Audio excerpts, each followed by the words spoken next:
어떤 사물이나 사실을 실제와 다르게 잘못 느끼거나 잘못 아는 것을 착각이라고 합니다. 우리 인생 살면서 착각 많이 하고요. 또 우리 주변에서도 또 착각하는 일들이 많은 것이 사실입니다. 어떤 착각은 웃고 넘길 수도 있는 것도 있고요. 또 어떤 착각은 굉장히 큰 안 좋은 결과를 초래하기도 합니다. 제가 운전면허를 따려고 필기시험 접수를 했습니다. 오래전 얘기인데요. 그래서 그 필기시험 수험표를 받고 시간을 배당받았는데 그때 14시 20분이었습니다.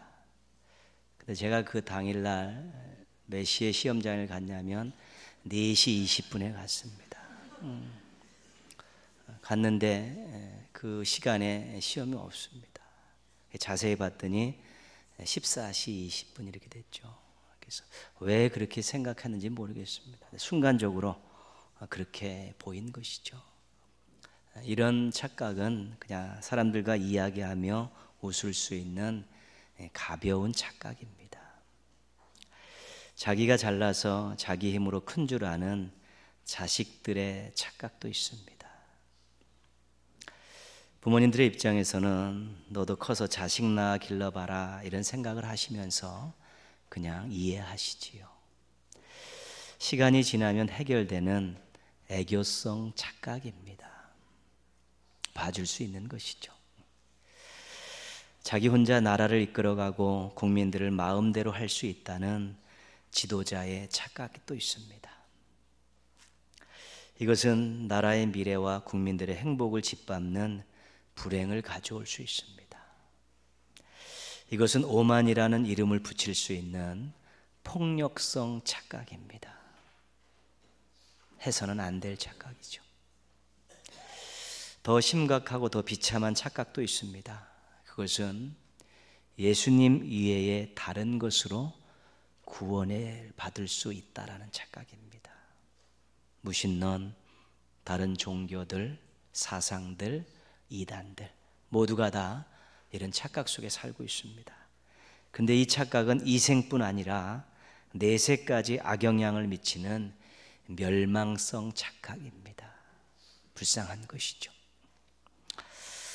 그래서 우리가 이렇게 생각할 수 있습니다. 착각하지 않는 것도 은혜다. 그래서 지 잘났다고 하지 아니하고 부모님과 하나님의 은혜 기억하고 살면 행복한 것입니다. 자기 혼자 할 수 없다고 인정하고 더불어 살고 협력하며 일하면 행복합니다. 예수님 믿고 영생 얻은 것 인생 살면서 제일 행복한 일입니다. 착각하지 않았기 때문에 얻을 수 있는 행복들입니다. 구원 착각하지 않은 것 뜨겁게 감사하시고요. 폭력성 착각 절대 하지 마시고요. 애교성 착각들은 빨리 깨달아서 행복의 울타리 안에서 벗어나지 않고 또 주님 안에서 행복을 맛보며 살아가는 성도들 되기를 주님의 이름으로 축복합니다. 신앙생활 하면서도 여전히 우리에게는 착각의 굴레를 벗어날 수 없습니다. 연약한 인간들이기 때문에 그렇습니다. 오늘 말씀을 통해서 두 가지 착각을 한번 살펴보고 우리의 신앙을 점검하고 다시 한번 개선해 보려고 합니다.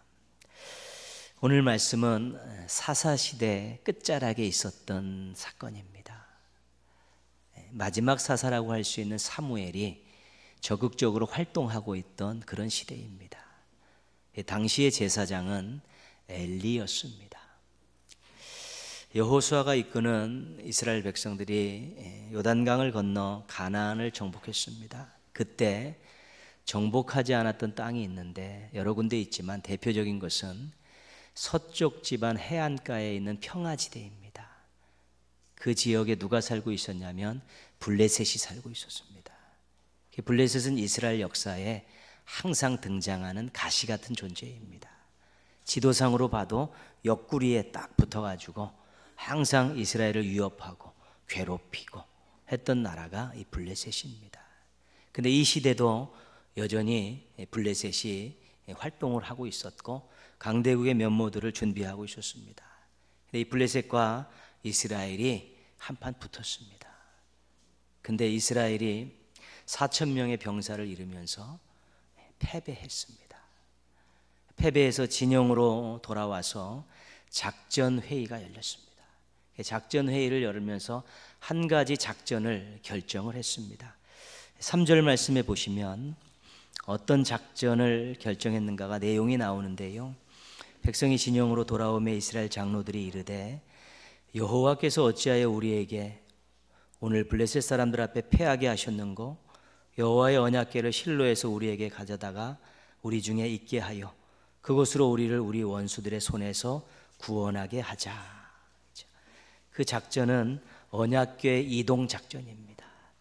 언약궤 이동 작전을 승리를 위해서 저는 결정을 하고 실로에 있는 성소에 통보를 했습니다. 언약궤를 전장으로 모셔오라. 그래서 엘리의 두 아들 홈니와 비느하스가 언약궤를 가지고 이 전쟁터로 나아옵니다. 전쟁터에 이 언약궤가 들어오기 시작하면서 분위기가 반전이 됐습니다. 이스라엘 백성들은, 이스라엘 군사들은 함성을 지르기 시작합니다. 이겼다는 것입니다. 언약궤가 왔기 때문에 이겼다는 것이고 함성을 기뻐 지르는데요. 블레셋 진영에서는 이 함성 소리를 듣고 두려워 떱니다. 왜 두려워 떨었나? 그것은 8절 말씀에 나와 있습니다. 블레셋 사람들이 왜 두려워했는가? 우리에게 화로다. 누가 우리를 이 능한 신들의 손에서 건지리요? 그들은 광야에서 여러 가지 재앙으로 애굽인을 친 신들이니라. 언약궤가 왔기 때문에 자신들은 이제는 질 수밖에 없다는 것입니다. 놀라운 것은 언약궤가 실로에서 이스라엘 진영으로 옮겨온 일 그 한 가지 일뿐이 없었는데 이스라엘이나 블레셋이나 전부 난리가 난 것입니다. 이스라엘은 이겼다. 블레셋은 졌다. 분위기가 완전히 반전이 돼버린 것입니다. 언약궤의 유력이 그렇게 대단했습니다. 그런데 이스라엘, 블레셋 양쪽의 분위기를 비웃는 결과가 나왔습니다. 10절, 11절 말씀이죠. 한 번만 더 같이 읽겠습니다. 블레셋 사람들이 쳤더니 이스라엘이 패하여 각기 장막으로 도망하였고 살육이 심히 커서 이스라엘 보병에 엎드러진 자가 3만 명이었으며 하나님의 궤는 빼앗겼고 엘리의 두 아들 홈니와 비느하스는 죽임을 당하였더라.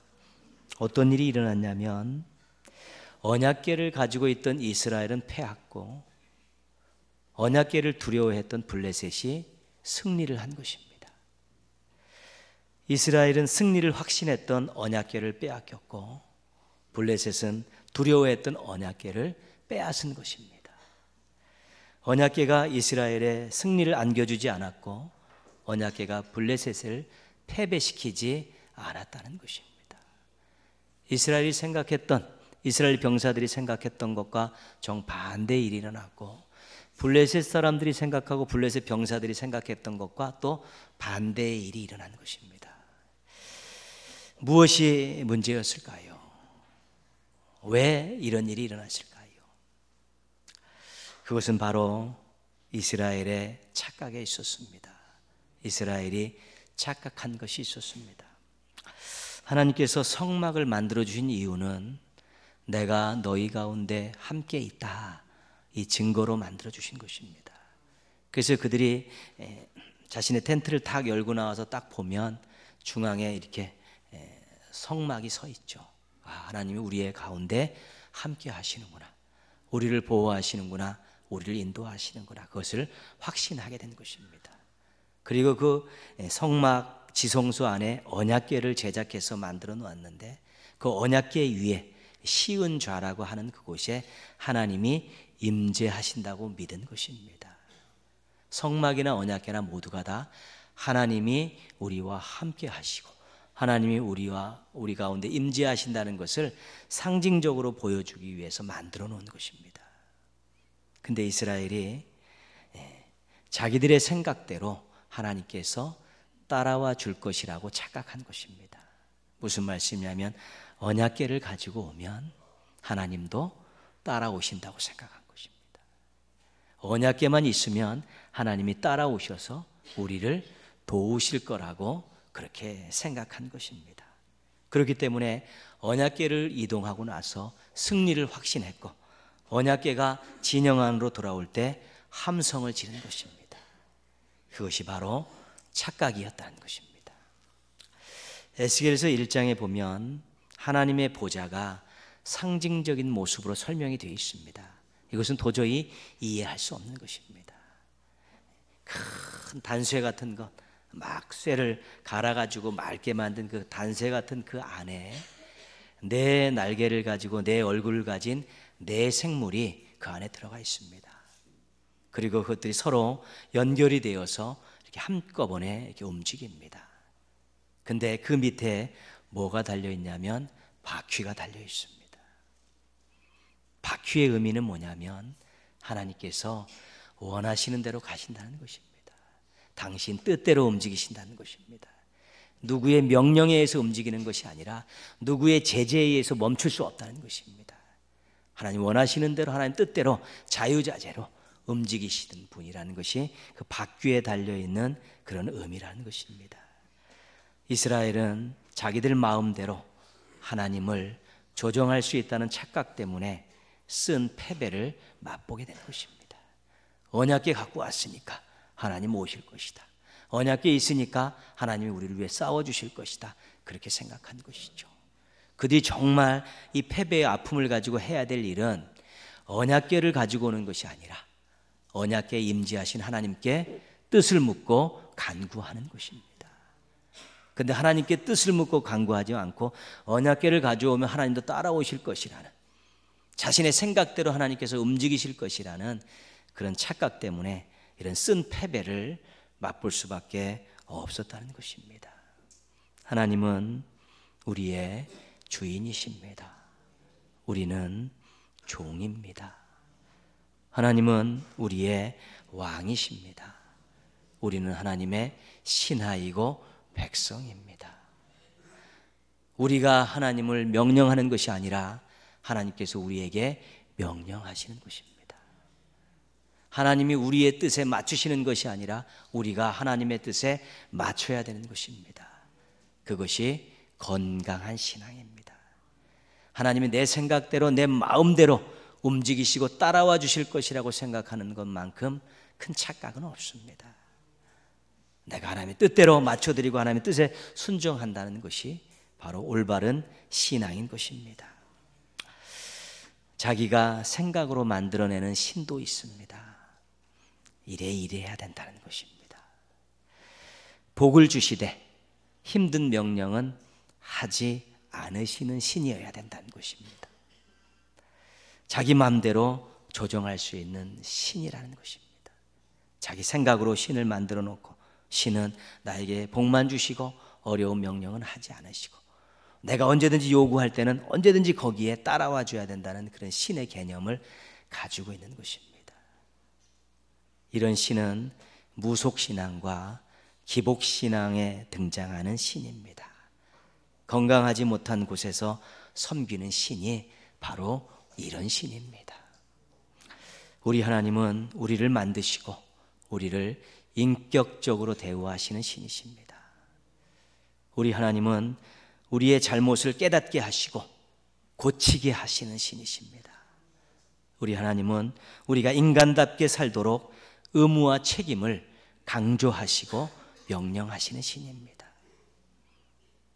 우리의 마음대로 우리의 뜻대로 조정하고 우리가 원하는 대로 그렇게 마음대로 움직이시는 그런 분이 아니고 정말 우리를 인격적으로 대우하시고 우리의 잘못을 시정해 주시고 우리 인간답게 살도록 우리 명령하시면서 우리를 정말 아름답고 멋지고 행복한 인생으로 만드시는 분입니다. 하나님의 의지를 가지고 하나님의 뜻을 가지고 하나님의 지혜와 능력을 가지고 우리를 그렇게 인도하시는 분이시죠. 우리 마음대로 조정하고 우리 마음대로 함부로 해붙일 수 있는 그런 분이 아니라는 것입니다. 하나님에 대해 하지 말아야 될 첫 번째 착각입니다. 내 마음대로 조정하고 내 원하는 거 다 주셔야 되고 또 나에게 힘든 일 시키시지 않는 그런 그런 하나님에 대한 개념이 있다면 그것은 착각입니다.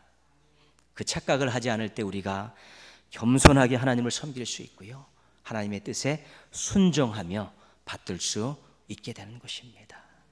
모쪼록 하나님에 대해서 착각하지 마시고 겸손하게 섬기시고 순종하며 따르셔서 하나님이 주시는 귀한 행복을 마음껏 누리며 사시기를 주님의 이름으로 축원합니다. 이 전쟁 후에 뒷이야기가 계속 우리가 사무엘상을 읽으면 나오게 됩니다. 블레셋이 두려워했던 언약궤를 빼앗았습니다. 별거 아니네. 이스라엘 진영에 들어왔을 때는 그것 때문에 우리 죽었구나 이렇게 생각을 했었는데요, 별거 아니네 그러면 생각하면서 전리품으로 얻은 것입니다. 그러면서 자신들의 신전인 다곤 신전에다가 언약궤를 갖다 옮겨 놓았지요. 고대 전쟁의 개념은 신들의 전쟁입니다. 신들의 전쟁. 이 민족의 신과 이 민족의 신 싸워서 지면 진 신의 형상을 이긴 신의 그 신전에다 갖다 놓는 것이죠. 꿇어 경배하라는 것입니다. 이겼다는 것입니다. 그런 개념으로 언약궤를 다곤 신전에다가 갖다 놓은 것이죠. 다음 날 들어가 봤더니 다곤 신이 하나님 언약궤 앞에 폭삭 엎드려져 있는 것입니다. 얼굴이 땅에 닿을 정도로 세워놨습니다. 그 다음 날 들어가 봤더니 또 엎드려져 있는데 이번에는 목이 잘리고 양쪽 손이 잘리고 몸뚱아리만 덩그러니 문지방에 놓여 있는 것입니다. 그 일이 있은 후에 블레셋 각 지역에 언약궤가 가는 지역마다 재앙이 내리기 시작합니다. 그러니까 서로 안 가져가려고 난리가 났습니다. 언약궤만 가지고 가면 문제가 생기니까요. 그래서 그들이 최종적으로 내린 결론은 뭐냐면 죽지 않으려면 언약궤를 이스라엘에게 돌려주자 그랬죠. 전나는 암소 2마리 수레에다가 언약궤를 실어서 베세메스 이스라엘 경내로 다시 올려보내게 됩니다. 블레셋이 승리의 감격을 얼마 누리지 못하고 엄청난 재앙을 만나고 언약궤를 돌려보는 이유가 무엇일까요? 그것은 착각입니다. 자신들의 신은 형상으로 존재하지만 하나님은 형상으로 존재하지 않은 줄 몰랐던 것입니다. 언약궤가 하나님의 형상인 줄 알았죠. 언약궤를 빼앗았기 때문에 하나님을 이긴 것이라고 생각한 것입니다. 그것이 착각이었습니다. 우리 하나님은 영이시기 때문에 눈으로 볼 수 없습니다. 우리의 오감 안에 갇히실 분이 아니시기 때문에 그렇습니다. 하나님께서 성막을 주셨지만 성막 안에 갇혀 계신 분이 아닙니다. 언약궤를 주셨지만 언약궤 위에 그런 어떠한 움직이지 못하는 그런 신들처럼 평생 자정하고 계신 분이 아니라는 것입니다. 사도행전 7장에 보면 스데반이 돌에 맞아 순교하는 장면이 나옵니다. 왜 순교했냐면 설교 잘못해서 순교했습니다. 근데 그 설교의 내용 가운데 중요 내용이 뭐냐면 하나님은 성전 안에 계시지 않다. 하나님은 성전 안에 갇혀 계신 분이 아니다. 하늘이 하나님의 보좌고 땅이 하나님의 발등상인데 너희들이 어떻게 하나님을 성전 안에 계신 분으로 성전 안에 가둬놓고 그렇게 하나님을 섬길 수 있느냐. 신성모독이라고 돌에 맞아 죽은 것입니다. 근데 그것이 진리입니다. 성막이 하나님이 아닙니다. 언약궤가 하나님이 아닙니다. 하나님께서는 영으로 왕으로 존재하시면서 인간들의 생사화복과 온 인류의 역사를 주관하시는 분입니다. 보이는 물건에 신앙적인 의미를 잘못 부여할 수 있습니다. 이 형상이라는 것이 얼마나 위험한 건지 모릅니다. 하나님께서 형상을 만들지 말라고 말씀하셨을 때 첫 번째는 우상의 형상을 만들지 말라고 거기 섬기지 말라는 것이고요. 두 번째는 하나님의 형상을 만들지 말라는 것입니다. 하나님의 형상을 만들면 그렇게 갇혀 계신 분으로 인간들이 잘못 생각하기 때문에 그렇습니다. 열왕기하 18장에 보면 히스기야가 개혁을 합니다. 개혁의 왕이 히스기야죠. 히스기야가 개혁을 하면서 제일 먼저 한 일이 뭐냐면 모든 우상들을 때려 붓기는 것입니다. 모든 우상들의 형상들을 다 때려 붓겼습니다. 근데 그 때려 붓은 그 형상 가운데 뭐가 있었냐면 모세가 만들었던 놋뱀이 있었습니다. 민수기에 보면 이스라엘 백성들이 이렇게 가려다가 보니까 이제 에돔 땅을 허락을 안 하니까 이게 돌아가게 됐습니다. 그러니까 길이 불편하니까 그들이 막 불평하죠. 그때 하나님께서 불뱀을 보내서 그들을 막 징계를 하십니다. 그때 모세가 장대 끝에다가 놋뱀을 달았습니다. 그리고 그것을 쳐다보는 자들마다 전부 낫게 되었죠. 그러니까 그 놋뱀이 그 당시에는 구원의 상징이었습니다. 근데 그것을 버리지 않고 몇백 년 동안 가지고 있었던 것입니다. 거기다 향을 피우고 또 나름대로 기원을 드리는 그런 일들을 은근히 해왔던 것입니다. 놋뱀에게 빌며 도움을 구한 것이죠. 놋뱀이 하나님 자리를 오랜 시간 동안 한 구석에서 차지하고 있었던 것입니다. 십자가도 상징적인 물건입니다. 십자가 자체에 능력이 있는 것이 아닙니다. 바라보면서 속죄받음에 대한 감격을 얻고 또 바라보면서 제자로서의 삶을 결단하는 그런 도구입니다. 십자가 자체 그것을 뭐 메고 있다든가 들고 있어서 무언가가 일어나는 것이 아닙니다. 그런데 자꾸 우리가 어떤 작은 신앙적인 그런 물건 속에다가 자꾸 신앙을 투영하니까 신앙 자체가 우스꽝스러워지는 것이죠.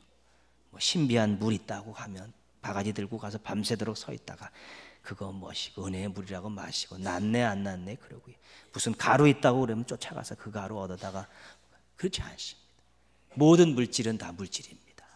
그러나 하나님께서 어떤 도구를 사용하시느냐에 따라서 역사가 일어나는 것이죠. 그 물건 자체가 신적인 요소의 능력을 가지고 있는 것은 하나도 없습니다. 그렇게 생각하면 자꾸 엉뚱한 데 쫓아다니는 아주 저급한 그런 신앙, 유치한 그런 신앙으로 전락하게 되어 있는 것입니다. 보이지 않으시지만 우리와 함께 하시는 그 하나님을 믿고 그분이 어떤 물건을 통해서 어떤 사람을 통해서 역사하시는 거기에 겸손하게 무릎 꿇을 때 하나님의 능력과 사랑을 경험할 수 있는 것입니다. 하나님은 무시당하는 신분이 아닙니다. 이방 신들 따위에 조롱당하실 분이 절대 아니시고요. 믿지 않는 자들의 입방아에 놀아나는 분이 아니십니다.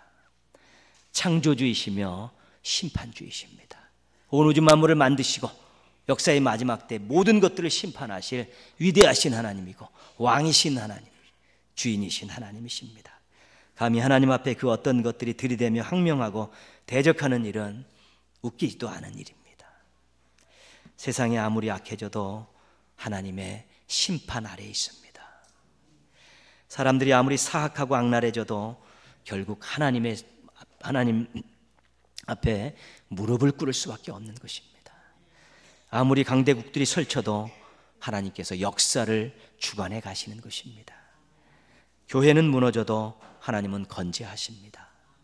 신앙인들이 무시당해도 하나님은 여전하십니다. 그렇기 때문에 우리는 하나님을 믿고 의지하고 영광 돌리며 살아야 하는 것입니다. 무슨 어떤 형상 속에 하나님 투영해서 그것이 잘못되면 뭐 다 낙심하는 그런 개념이 아닙니다. 우리의 하나님은 창조주이시고 우리 하나님은 모든 것들을 심판하시는 분이기 때문에 이 세상 그 어떤 것에도 무시당하고 조롱당하실 분이 아니라는 것입니다. 내 기도가 응답되지 않고 내 삶이 어렵고 내가 힘들게 살아도 그렇다고 하나님이 무시당하고 하나님의 능력이 없으신 것이 아닌 것입니다. 여전히 창조주시고 여전히 심판주로 모든 것을 주관하시는데 내 삶이 내 뜻이 이루어지지 않는 것 때문에 하나님을 섭섭하게 생각하고 무능하게 생각하고 불평하고 원망하는 그런 모습들은 신앙인의 모습이 아니고요. 세상 사람들이 힘을 가지고 물질을 가지고 마구마구 모두 권력을 휘두를 때 그래도 너희들이 하나님이 꼴밤 한 대 매시면 전부 주저앉을 인생들이라고 강대국들이 모두가 다 모든 것들을 다 쥐어잡듯이 막 그렇게 활개를 쳐도 하나님이 후 불어버리면 너희들의 역사가 뒤집힌다라는 그 담대함을 가지고 세상을 바라볼 수 있어야 되는 것입니다. 우리 하나님에 대해 착각하는 두 번째는요, 우리 하나님이 세상 권력 앞에 무시당할 분이라고, 무언가에 또 안 될 때 하나님 무능한 분이라고 우리가 착각하는 것입니다. 하나님은 하나님이십니다. 내가 없어도 하나님은 하나님이시고, 세상이 없어도 하나님은 하나님이시고요, 아무리 악한 것들이 기승을 부려도 하나님은 하나님이시기 때문에 정말 그 위대하신 하나님, 창조주 하나님, 심판주고 하나님을 믿고 의지하면서 우리가 세상을 향해서 더 담대하게 설 수 있고 진실된 모습으로 살아갈 필요가 있는 것입니다.